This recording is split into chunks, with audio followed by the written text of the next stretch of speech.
अगर एक आदमी खुद को किंग मान ले, पुलिस से ऊपर, कोर्ट से तेज और लॉ से भी ज्यादा पावरफुल, और फिर वो खुद डिसाइड करे कि कौन जीने लायक है और कौन सिर्फ एक बर्डन, तो यही वो कहानी है। ये कहानी है एक ऐसे आदमी की जो खुद को राजा कहता था, पर जिसके फैसले सिर्फ मौत पर खत्म होते थे। ये कहानी है राजा कुलंदर की।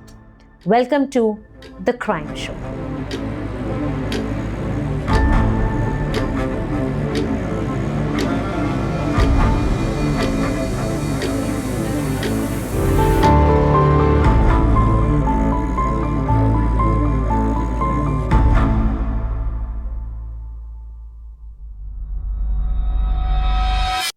जनवरी 2000 लखनऊ।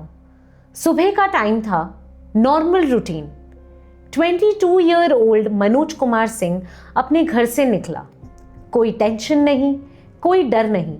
साथ में था उसका ड्राइवर रवि श्रीवास्तव। मनोज एक टाटा सूमो चलाता था, पैसेंजर्स पिकअप करता था, इंटरसिटी ट्रैवल करता था, और उस दिन भी प्लान सिंपल था।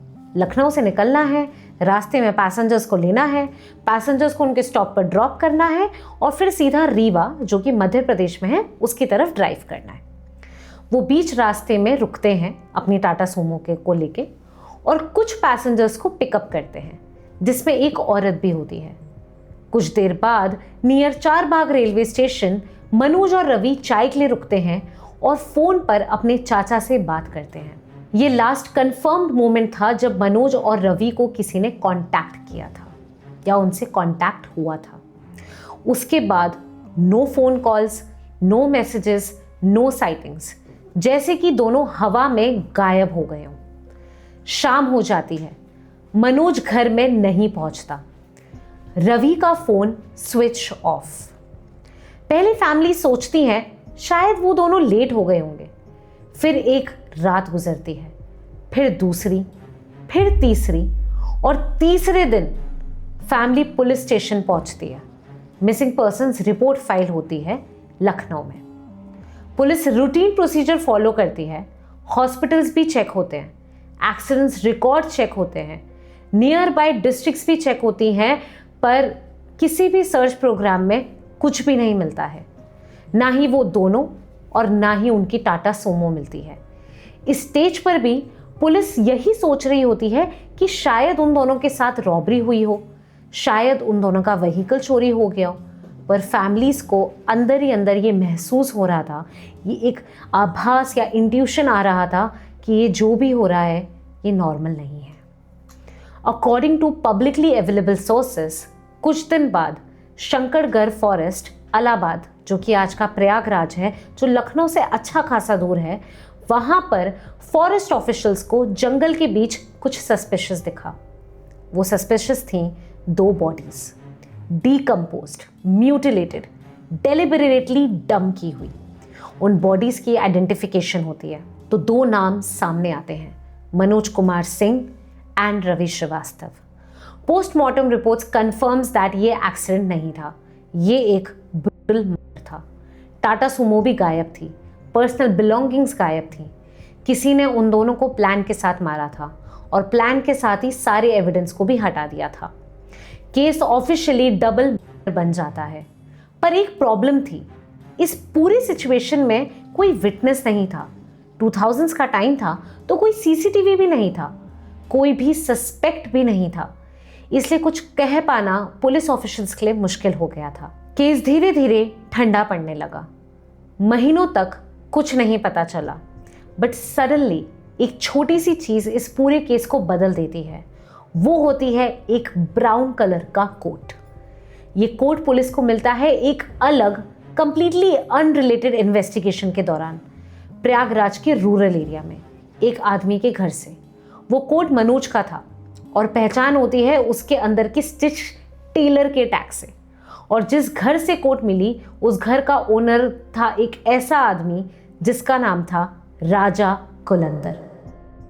राजा कुलंदर का असली नाम था राम निरंजन कोल।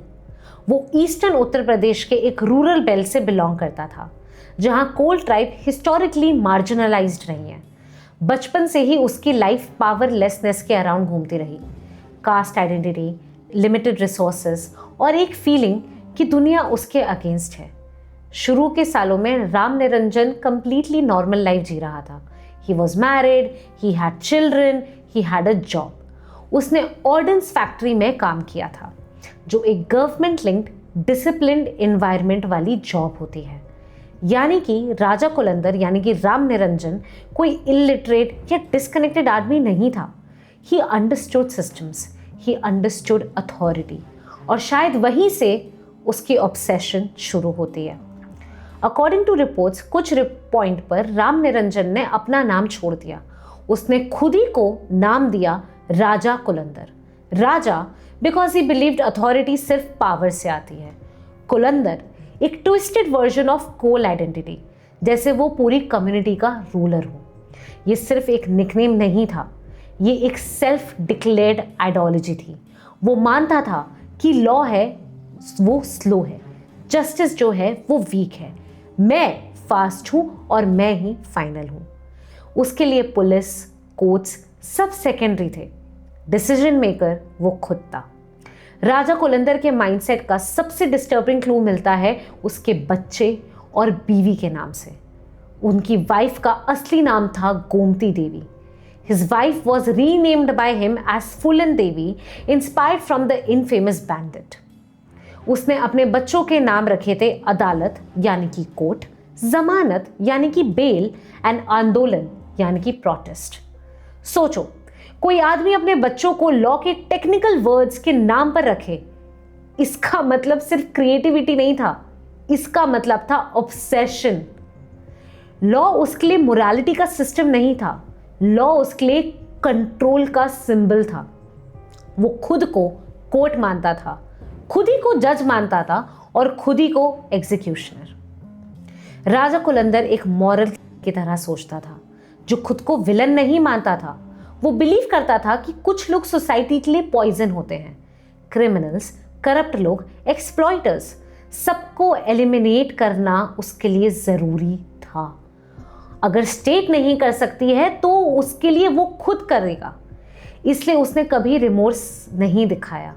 उसके लिए क्राइम नहीं था, सिन नहीं था, एक ड्यूटी थी, एक रिस्पॉन्सिबिलिटी थी सोसाइटी को साफ करने की। राजा कुलंदर को लगता था कि वो परफेक्ट है।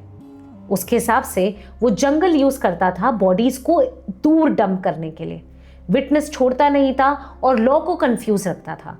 उसे लगता था पुलिस उस तक कभी पहुंच ही नहीं सकती, और शुरू में वो गलत भी नहीं था, वो सही था। पुलिस राजा कुलंदर को डायरेक्ट मनोज रवि केस से नहीं पकड़ पाई। उसका खुलासा हुआ एक अलग और कंप्लीटली अनरिलेटेबल इन्वेस्टिगेशन के दौरान। एक और मिसिंग पर्सन केस, एक और सस्पिशियस रिपोर्ट, एक और सर्च वारंट, और इसी सर्च के दौरान पुलिस राजा कुलंदर के फार्म हाउस तक पहुंचती है। ईयर 2000, प्रयागराज, कुंभ मेला का टाइम। सिटी क्राउडेड है, हर तरफ लोग, camps, media vans, police barricades लगे हुए हैं। इस भीड़ के बीच में एक जर्नलिस्ट काम कर रहा है। उसका नाम है धीरेन्द्र सिंह। धीरेन्द्र एक ग्राउंड रिपोर्टर था, सॉफ्ट स्पोकन, क्यूरियस। वो स्टोरीज के पीछे जाता था, लोगों से बात करता था, रूरल बेल्ट्स एक्सप्लोर करता था, और उस दिन वो भी काम के लिए निकला था। और फिर धीरेन्द्र कभी वापस नहीं आया। No phone call, no messages, no demand, बस एक सडन कंप्लीट साइलेंस। धीरेन्द्र के फैमिली मेंबर्स पुलिस स्टेशन जाते हैं और मिसिंग पर्सन रिपोर्ट फाइल करते हैं। पुलिस इस केस को सीरियसली लेती है because it was related to a journalist, and उसके फ़ोन रिकॉर्ड्स भी चेक करती है। 2000 का टाइम था, मोबाइल फ़ोन्स एक नया कॉन्सेप्ट था हमारे देश में, और लोग लोकेशन प्राइवेसी के बारे में ज़्यादा अवेयर नहीं थे। कॉल्स, सिग्नल्स, टावर पिंग्स सब चेक होता है। पुलिस कॉल डिटेल रिकॉर्ड्स निकलवाती है और धीरे धीरे एक पैटर्न सामने आता है। मोबाइल सिग्नल्स पुलिस को शंकरगढ़ एरिया, प्रयागराज की तरफ ले जाते हैं। यही राजा कुलंदर का फार्म हाउस था। पुलिस कुलंदर और उसके ब्रदर इन लॉ वक्श राज कोल को पिकअप करती है। नो एनकाउंटर, नो ड्रामा, सिर्फ एक डायरेक्ट अरेस्ट। कुलंदर रेजिस्ट नहीं करता है, ना ही भागने की कोशिश करता है, ना ही शॉक होता है। जैसे उसे लग रहा हो कि ये मोमेंट तो उसके पास आएगा ही आएगा। इंटरोगेशन इंटेंस होता है, पर राजा कोलंदर ना ही चिल्लाता है, रोता भी नहीं है और डिनाई भी नहीं करता है। वो बात करता है जैसे वो क्राइम नहीं, कोई एक्सप्लेनेशन दे रहा हो। प्रेशर बढ़ता है और उसके लिए क्वेश्चंस और शार्प होते हैं। और फिर कोलंदर कन्फेस करता है, सिर्फ एक मर्डर का नहीं, मल्टीपल मर्डर्स का।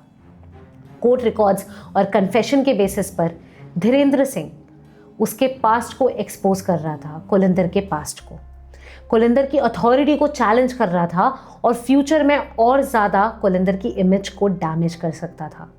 कोलंदर के बिलीफ सिस्टम के हिसाब से जो सिस्टम के खिलाफ हो, जो उसके खिलाफ हो, जो उसके लिए डेंजर हो, वो जीने के लायक नहीं है।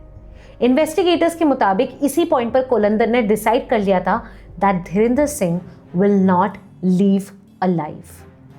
कोलंदर ने धीरेन्द्र को अपने रूरल फार्म हाउस बुलाया, उससे बात करने के लिए, एक समझौता करने के लिए। एंड वहां पहुंचने के बाद कोलंदर के ब्रदर इन लॉ वक्शराज कोल ने धीरेन्द्र पर पीछे से देसी कट्टे से शूट किया and Dhirendra was dead. Colander के लिए मर्डर यही एंड नहीं होता, उसके लिए कंट्रोल तब तक कंप्लीट नहीं होता जब तक बॉडी भी उसके रूल्स के अंडर ना आ जाए।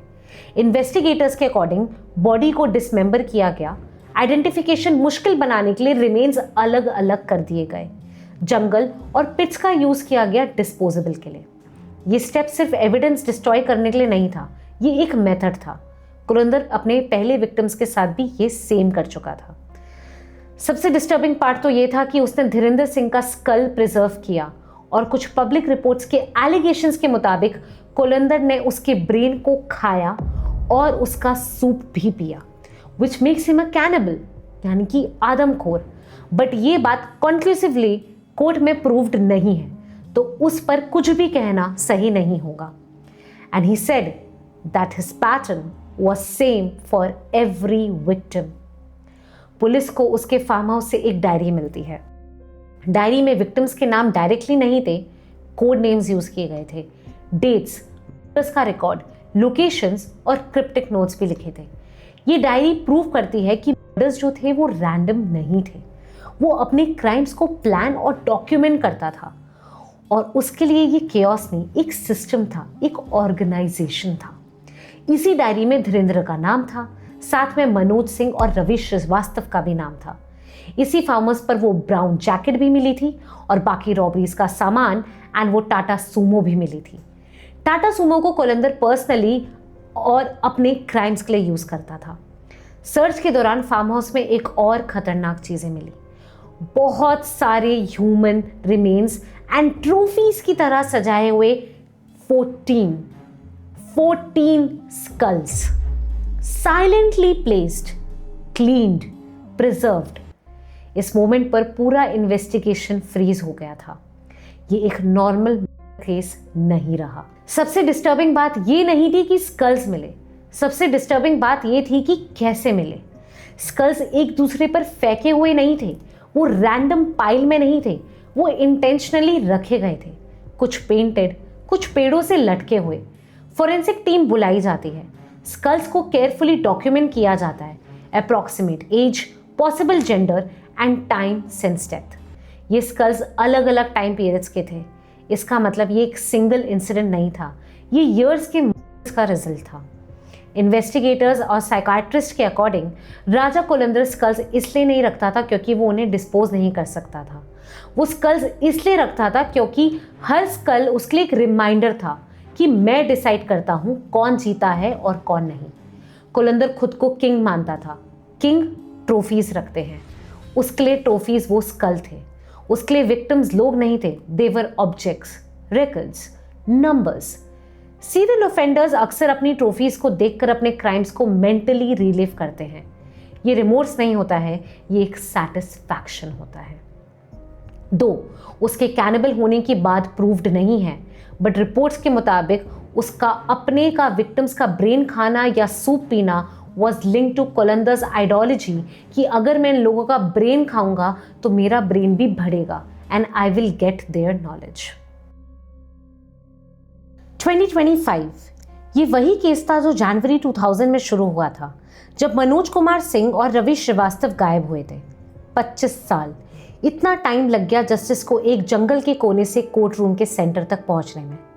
राजा कुलंदर और उसके कंप्लायंस बख्शराज कोल पर मल्टीपल चार्जेस लगे। ये एक पैटर्न ऑफ क्राइम का कल्मिनेशन था जर्नलिस्ट धीरेन्द्र सिंह के से लेकर मल्टीपल डिसअपीयरेंस तक। Raja Kulandar and his brother-in-law, who was his accomplice as well, have been sentenced to life imprisonment. Irony ये थी कि जिस जर्नलिस्ट को कुलंदर ने खत्म किया, उसी जर्नलिस्ट की वजह से कुलंदर पकड़ा गया। अगर धीरेन्द्र सिंह की फैमिली मिसिंग रिपोर्ट फाइल नहीं करती, अगर मोबाइल रिकॉर्ड्स ट्रेस ना होते, अगर ये केस इतनी सीरियसनेस से इन्वेस्टिगेट ना होता, तो शायद राजा कुलंदर और ज़्यादा मर्डर करता। इसलिए इन्वेस्टिगेटर्स कहते हैं Dhirendra Singh caught his killer after death। राजा कुलंदर खुद को किंग मानता था, पर हर किंग एक चीज भूल जाता है, सच को ज्यादा देर तक कैद नहीं रखा जा सकता। और इस केस में एक जर्नलिस्ट का सच उसकी मौत के बाद भी जिंदा रहा, और वही सच उस राजा को जेल तक ले गया। अगर आपको ये एपिसोड अच्छा लगा हो तो please like this video and subscribe to TCS the crime show. Comments में बताएं कि आपको क्या लगता है, was justice delayed here? Stay tuned, stay curious.